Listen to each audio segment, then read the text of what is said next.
In the heart of Africa, a new voice has risen, bold, defiant, and unyielding. In the Middle East, a veteran leader watches with suspicion, his eyes locked on the shifting sands of power. And now, the world holds its breath.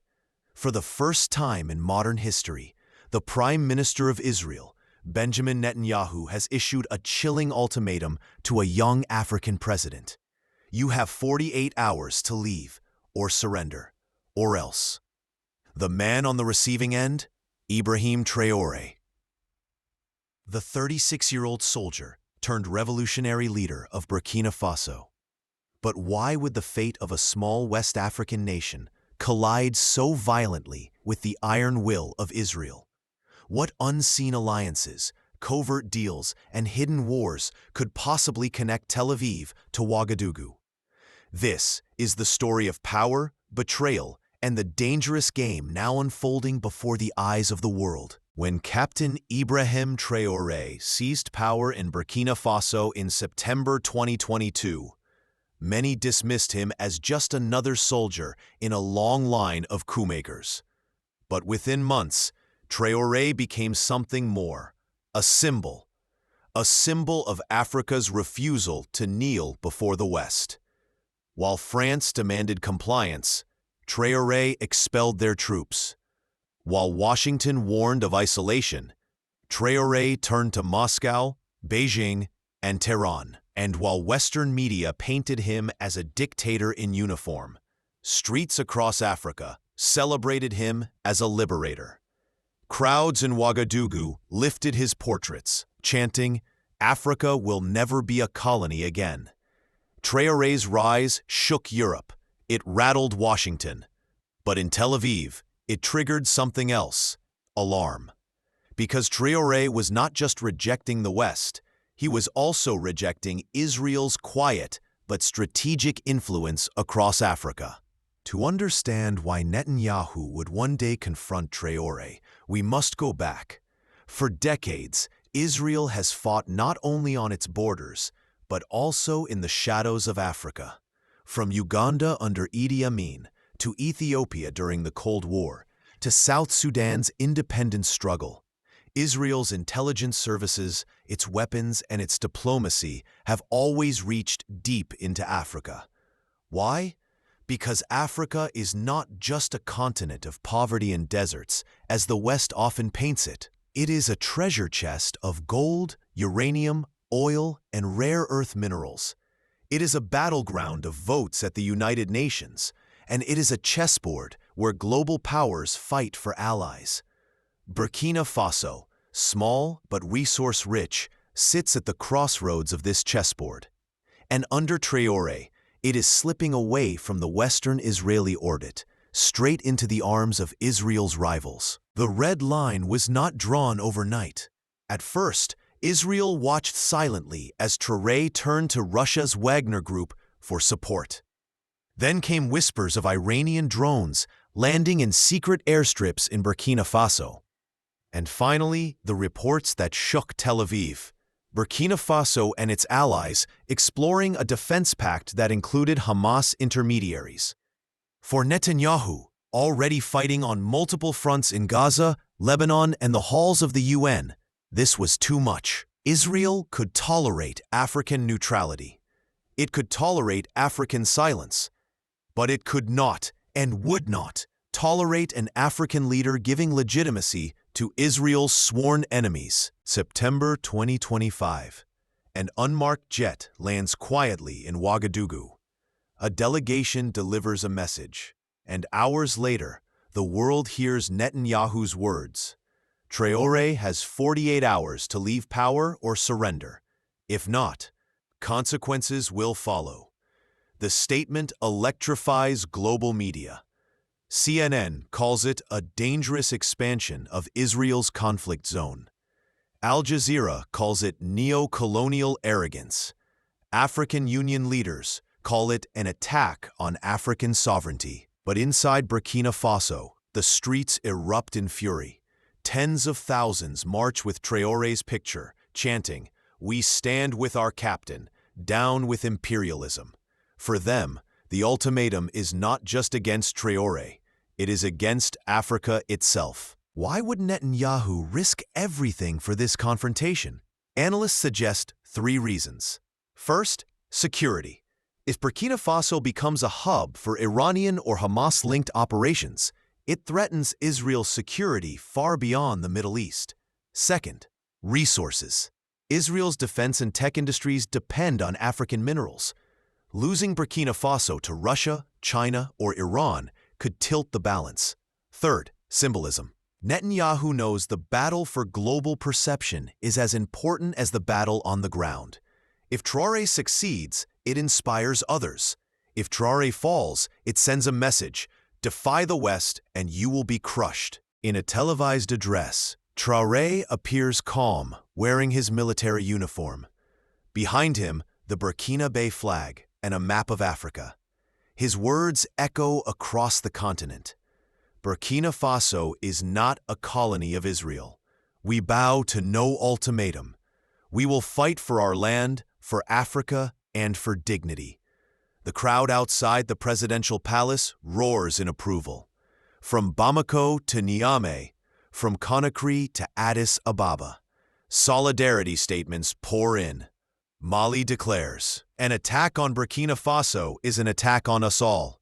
Niger's junta warns, we will not stand idle. Russia issues a cautious statement of support. China calls for stability, not aggression.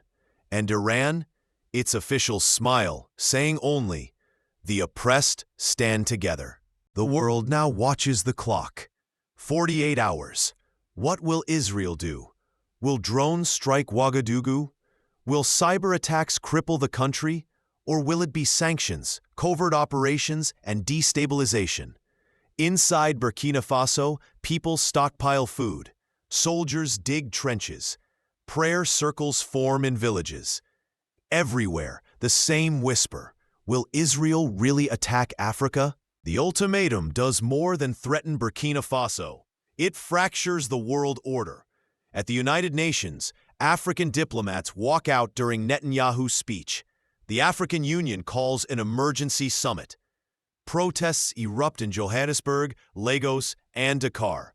People burn Israeli flags, shouting, "Hands off Africa." Meanwhile, in Washington, the White House faces a dilemma. Support Israel openly and lose Africa forever. Stay silent and risk Netanyahu acting unilaterally. Europe, torn by energy dependence and refugee fears, stays cautious. But in Moscow and Beijing, the ultimatum is seen as a golden opportunity. Russia dispatches military advisors to Ouagadougou. China signs a new infrastructure deal within hours. In trying to isolate Traoré, Netanyahu may have pushed Africa deeper into the embrace of Israel's rivals. As the deadline nears, tension grips the world. In Ouagadougou, Traoré visits a military camp. Cameras capture him eating with soldiers, shaking hands, and declaring, "We will never surrender. Not in 48 hours, not in 48 years." In Tel Aviv, Netanyahu meets his cabinet. Hawks demand a strike. Moderates urge restraint. The IDF quietly moves assets closer to the Mediterranean and the Red Sea. And in the digital space, hackers linked to anonymous Africa announce cyber attacks against Israeli banks. The world waits. Whether or not missiles ever fly, the ultimatum itself has already changed the world. For the first time, Israel openly threatened an African leader. For the first time, Africa responded with one voice. And for the first time, the balance of power shifted. Not in Washington or Brussels, but in Ouagadougou. The question now is not just what Netanyahu will do, it is what Africa will become. Will Traoré's defiance spark a new age of independence, or plunge his people into war? Will Israel's gamble strengthen its enemies or cement its control? The 48 hours may pass, the words may fade, but the message remains. The age of silence is over. Africa has entered the storm. This is not just a battle between two leaders. It is a battle of worlds, a struggle between an old order, desperate to maintain control, and a new order, demanding dignity.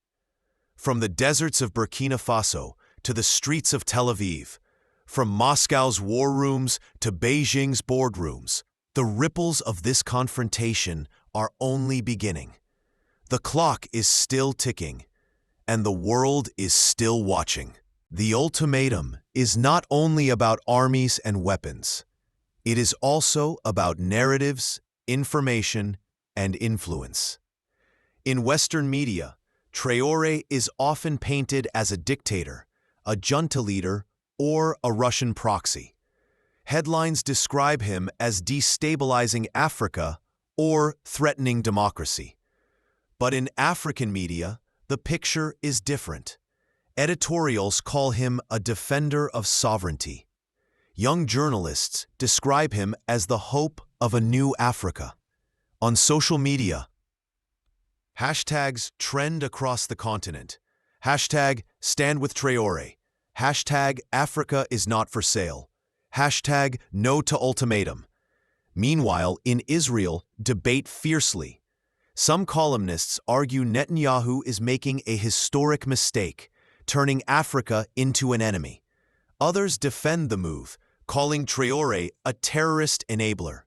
The war of perception rages, as important as the war of weapons. To understand this confrontation, we must look beyond the headlines, because Netanyahu's ultimatum did not emerge in a vacuum, and Traoré's defiance did not come from nowhere.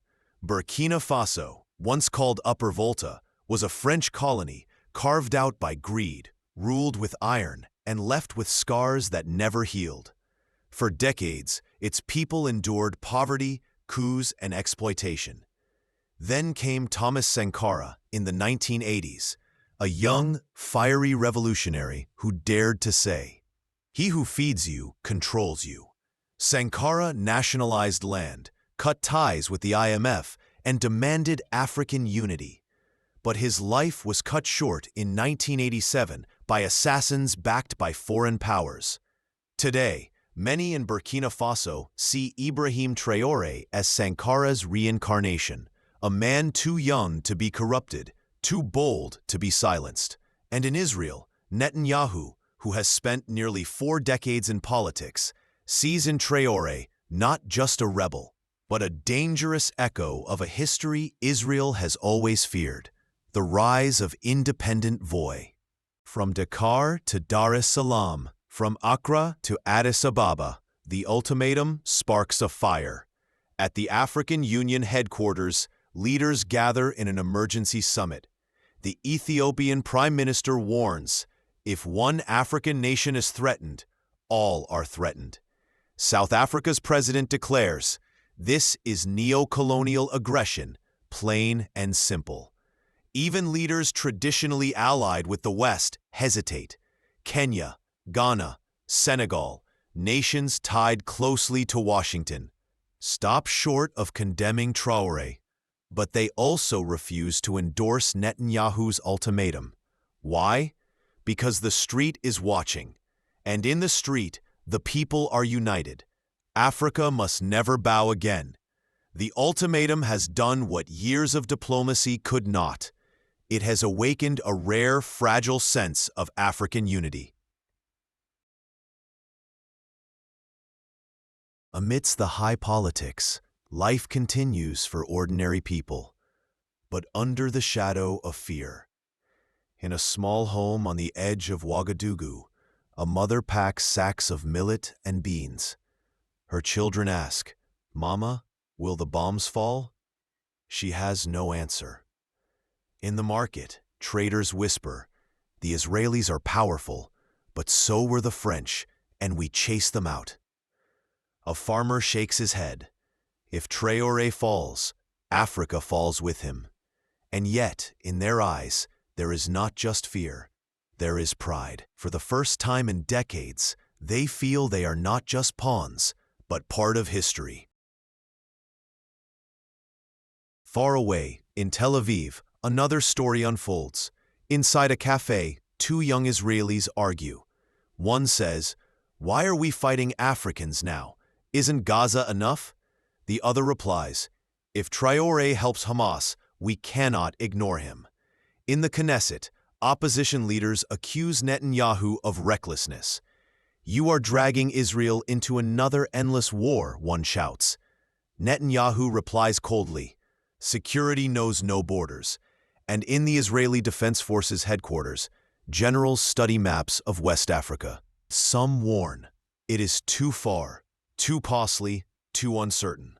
Others argue, if in Washington, the White House Situation Room buzzes. The Secretary of State warns, if Israel acts, Africa will never forgive us. The National Security Advisor counters, but if we abandon Israel, we risk losing our strongest ally. Europe too is paralyzed. France, humiliated by its expulsion from Burkina Faso, quietly supports Netanyahu. Germany urges restraint. Britain hesitates. But ordinary Europeans, seeing African protests on their screens, begin asking questions. Why is Israel threatening Africa? Is this really about security or about power? The West, once united in its approach to Africa, is now divided. Behind the headlines, shadow players move. Russian advisors step off planes in Bamako, just hours from Ouagadougou. Chinese engineers accelerate construction on a new railway linking Burkina Faso to the coast. Iranian technicians assemble drones in hidden workshops. Each power sees opportunity. Each power sees Traoré as a pawn, a partner, or a symbol. And Netanyahu, he sees them all converging, all circling, all tightening the ring around Israel's interests. The ultimatum is not only about Traoré, it is about the future of global alliances. With 12 hours left, the world trembles. In Ouagadougou, church bells and mosque calls mix in a haunting harmony. Crowds gather in the central square, waving flags, singing, praying. Some carry signs, "We are all Burkina Faso." In Tel Aviv, emergency sirens test readiness. In Washington, phones ring endlessly between diplomats. In Moscow, state TV declares, "The age of the West is over." And in Beijing, newspapers call it, "The African Awakening." The world is split, and the clock keeps ticking. 1 hour remains. In the Burkinabe presidential palace, Traoré sits with his generals. Maps are spread across the table. One general says, "If they strike, we hit back immediately." Another says, "We are ready, Captain." Traoré raises his eyes, steady, calm. Then let them come. Africa does not kneel. Meanwhile, in Israel, Netanyahu meets with his security chiefs. On the screen before him, satellite images of Ouagadougou, drone footage, and a red countdown clock. He pauses, then says quietly, "History will remember what we do tonight." And then, silence. The countdown reaches 0. The ultimatum expires. But the world does not yet know. Will missiles fly, or will words remain words? Will this be the beginning of Africa's darkest war, or its brightest dawn? For now, the story ends not with answers, but with questions. And one haunting truth: the world is no longer divided only between East and West. Now, it is divided between those who submit and those who resist. The ultimatum may fade from headlines, but its echoes remain. In Ouagadougou, children grow up believing their land defied giants. In Tel Aviv, leaders wonder if they pushed too far. In Washington, policymakers debate the cost of losing Africa. In Moscow and Beijing, strategists smile, sensing the winds of history shifting in their favor. And in Africa, across deserts and forests, across cities and villages, the same words are whispered. A new Africa is being born. The storm is not over. It has only begun.